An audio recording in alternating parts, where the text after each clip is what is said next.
സദസ്സിന് നമസ്കാരം. കൂട്ടുകാരെ, നിങ്ങൾക്ക് കഥ കേൾക്കാൻ ഇഷ്ടമല്ലേ?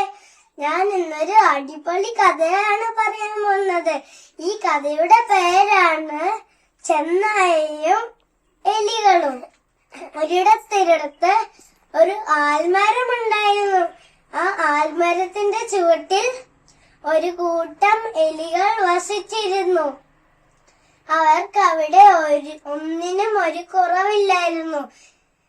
ഇഷ്ടം പോലെ ഭക്ഷണം, നല്ല സന്തോഷവും ഉണ്ടായിരുന്നു. അങ്ങനെ ഒരിക്കൽ അതുവഴി ഒരു ചെന്നായ വന്നു. തലങ്ങിയും വിലങ്ങിയും ഓടുന്ന എലികളെ കണ്ടപ്പോൾ ചെന്നായ ചിന്തിച്ചു, എളുപ്പത്തിൽ പിടിക്കാൻ കഴിയുന്ന ഇവറ്റകളെ ശാപ്പിട്ടിട്ട് തന്നെ കാര്യം. ചെന്നായ സൂത്രം ഉപയോഗിച്ചു. കാലിന് പരിക്ക് പറ്റിയതുപോലെ മുടന്തി നടക്കാൻ തുടങ്ങി. അതൊന്നും അറിയാത്ത എലികളുടെ നേതാവ് ചെന്നായയോട് ചോദിച്ചു, ചങ്ങാതി, നീ എന്താ ഇങ്ങനെ മുടന്തി നടക്കുന്നത്? അന്നേരം ചെന്നായ പറഞ്ഞു, കാലിന് പരിക്കു പറ്റി, ഭേദമാകുന്നവരെ ഭക്ഷണം തന്ന് സഹായിക്കാമോ? അന്നേരം നേതാവ് പറഞ്ഞു, പിന്നെന്താ ചങ്ങാതി, എന്റെ കൂട്ടുകാർ നിനക്കെന്നും ഭക്ഷണം എത്തിക്കും.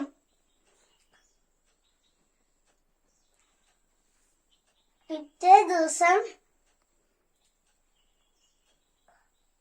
എലികൾ ചെന്നായയ്ക്ക് ഭക്ഷണം കൊണ്ടുപോയി. അന്നേരം നേതാവ് നോക്കിയപ്പോൾ തിരിച്ചു പോയ എലികളൊന്നും തിരിച്ചെത്തിയില്ല. പിറ്റേ ദിവസം എലി ചെന്നായയ്ക്ക് ഭക്ഷണം കൊണ്ടുപോകാൻ നേരം നേതാവ് അവരുടെ പുറകെ പതുങ്ങി പോയി നോക്കിയപ്പം, ഷെടാ, ഈ ചെന്നായ ഉണ്ടല്ലോ ഭക്ഷണത്തിന്റെ കൂടെ എലികളെയും തിന്നുന്ന കണ്ടു. അന്നേരം നേതാവ് അവിടെ ചെന്ന് എലികളോട് പറഞ്ഞു, ആ ദുഷ്ടൻ ചെന്നായ നമ്മളുടെ കൂട്ടുകാരെ ഭക്ഷണത്തിന്റെ കൂടെ തിന്നുകയാണ്. അതാണ് നമ്മുടെ കൂട്ടുകാരെ ഒന്നും ഇപ്പൊ കാണാത്തത്. നമുക്ക് അവനോട് പകരം വീട്ടാൻ പോണ്ടേ, വാ. എന്നിട്ട് എലികളും നേതാവും ചെന്നായയുടെ അടുത്ത് പോയിട്ട് ചെന്നായയോട് പകരം വീട്ടി. കൂട്ടുകാരെ, നിങ്ങൾക്ക് ഇതിൽ നിന്ന് എന്താണ് പഠിക്കാൻ കഴിഞ്ഞത്? നമ്മൾക്കൊരു പരിക്ക് പറ്റിയാൽ നമ്മള്